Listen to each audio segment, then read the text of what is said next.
and I'm back with another Deuce is Wild. And today I want to take a minute to unpack some of the discussions around residency that took place at the forum here in Montgomery last week. The forum was at Hutchinson Missionary Baptist Church, and it was a pretty run-of-the-mill event until the discussion of residency came up. And then we started to see some passionate responses from the candidates. And so I think it's important for us to dive a little deeper into that. So let me give you an overview of how this forum was set up before I share some video clippets from the forum. So the organizers of this event shared with us that all of the candidates, both Democrat and Republican, were invited to participate. All of the candidates that showed up were Democrats, and there were 9 that showed up. A significant number of these candidates, particularly the ones who currently hold seats in the Alabama Legislature, there's some questions around their residency. And so one of the things we want to do in this video is address each one of those kind of points with those candidates for your consideration. Again, this is nonpartisan, non-candidate, non-party central. So I'm going to do my very best to keep my comments unbiased, but certainly I'm hoping that anybody that's watching this that has thoughts or comments will share them below. You can either go over to the Deuce is Wild group and leave some comments, or if you really want to fly under the radar, feel free to send me some comments in the direct messages. I really want to get a sense of what people are thinking about these issues. So the way this forum was set up is that a question was asked by the moderator. He would start with one candidate and kind of go down the line, and each candidate would get a chance to answer. And then the next question would start with the next candidate. So we had kind of a rotating Q&A sort of format to this particular forum. So when the question of residency came up, we started with Representative Jeremy Gray and then Representative Napoleon Bracy. They were the first 2 to answer, and they both gave, kind of direct answers, but not really talking about their own residency. And that's important because while both of them have close ties to the district, they don't reside in the district, or at least one of them clearly doesn't. Another one is kind of questionable. So Representative Jeremy Gray represents Lee County and Russell County. Lee County, where he lives in Opelika, is in Alabama's 3rd congressional district. Russell County which he represents, but where he does not reside, is within Alabama's 2nd congressional district. So while he is very close to the district, he does not currently reside in the district. Now, he did make a point of sharing that he has rented an apartment here in Montgomery to help him carry out his duties as a state house representative. Then we have Representative Napoleon Bracy. Now, this is the one that I'm a little unclear on. I've heard that he does not actually live in the district, although he does live in Mobile County. I have not confirmed that, but that is what I've heard from 2 sources. So let me explain this. So with the newly redrawn lines, Mobile County is really split between District 2 and District 3. So I've got my notes here.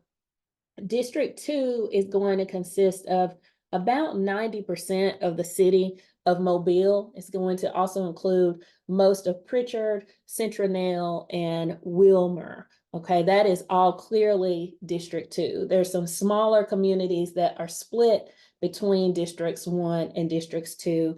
And then District 1 consists of Mobile, which is south of the I-10, all of Mobile that's south of I-10, which is about 10% of the city. It also includes the cities along the Highway 43 corridor, so that includes Mount Vernon, Creole, Satsuma, and Saraland. And then there are small parts of Pritchard that are also in District 1, and those are the parts of Pritchard that are near the University of Mobile. And so just 2 sources have told me that Representative Bracy actually lives in District 1, but again, close enough to throw a rock into District 2. And still, that doesn't negate the very strong political and community ties that he has to District 2. Now, Representative Gray and Representative Bracy They were among the first two with questionable residency to answer the question. So again, they were kind of able to fly under the radar on this question a bit.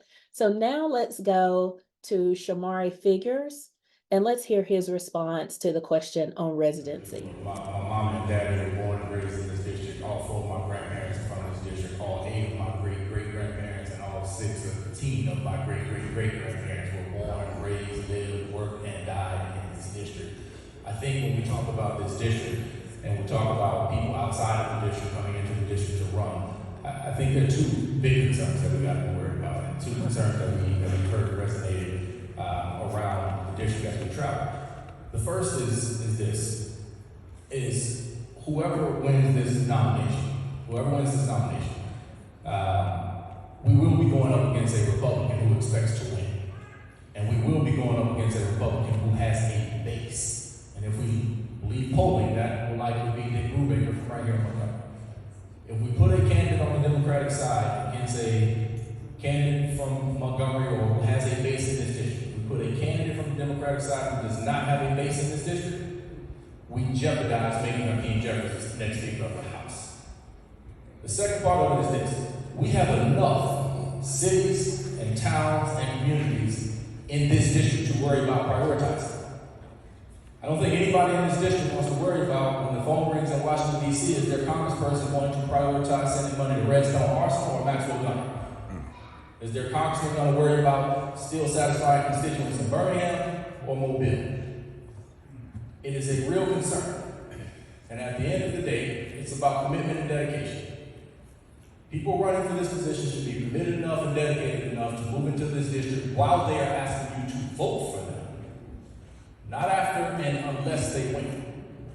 It should not be a do for me and then I'll think about doing for you type relationship. We don't want that type. We want somebody else. This is the district where I was born, I was raised, and I prepared me for the career I had in federal government. And when I made the decision to explore this run, I stepped away from being a senior advisor to a cabinet official, so I know what it means to be committed and dedicated to seeking out this position. If the people of this district matter, that much to you. Thank you, Mr. Figures. Okay, so Mr. Figures brings up some really good points here, but before we talk about those, let's do a quick level set on Mr. Figures' background. So Shomari Figures is a University of Alabama law school graduate, and at the forum, he made several references to his time working in the Obama White House, and then also working under Attorney General Merrick Garland as a Deputy Attorney General. And so he has extensive experience working at the federal levels of government. What I am told, though, is that he has recently moved back into the 2nd Congressional District from DC. And so Mr. Figures is married with a young family, and they have moved their entire family back, is what I'm told, from his campaign back into the 2nd Congressional District. So while he lives in the district, he hasn't lived in the district very long, at least not recently very long. So I think that's important for listeners to know that. Now let's go and talk about the two things that he said were concerns for using or electing a candidate who does not live in the district. And I think these are two very good concerns that are worth consideration. So first, he mentions that the Republican candidate would likely be someone who has a base in this district. When he says that, he is referring to former state Senator Dick Brewbaker. So if you live in this area, and I'm in Montgomery, you probably know about the Brewbaker car dealerships, or you know somebody who's bought a car from one of those dealerships. Well, that is former state Senator Dick Brewbaker's family. You've seen him on commercials with the car dealership. He is also on commercials now with his campaign. And so he will run a very competitive campaign. He will be able to raise money. He will be able to put his own money into the race. And most importantly, I think when you're looking at the dynamics of this race in November, is that he has a base in Montgomery County, and the Democrats do not have a Montgomery County candidate at this time. So that will be an advantage. And what Mr. Figures is saying is that the Democrats need to elect someone who has roots in this district and has a base in the 2nd Congressional District. So I do think that's something we're considering. I'd love to hear comments from folks who are watching this on if you think that that's something that could be overcome. Let me just mention this while we're on the subject of the Republican candidates. The other Republican candidate who could likely be competitive in the Republican primary is State Senator Greg Albritton. Senator Albritton is a very powerful member of the Alabama Senate, and he is chair of one of the big state budgets. And so that gives him a lot of influence. It will also allow him to raise some money for this race, which he will need to be competitive. It is important to mention that Senator Albritton also lives outside of the district. So he is in Atmore, which is in Escambia County. Now, from what I've seen on various websites, he has ties to the district, to Connecticut County in particular, but he does not reside in the district. Another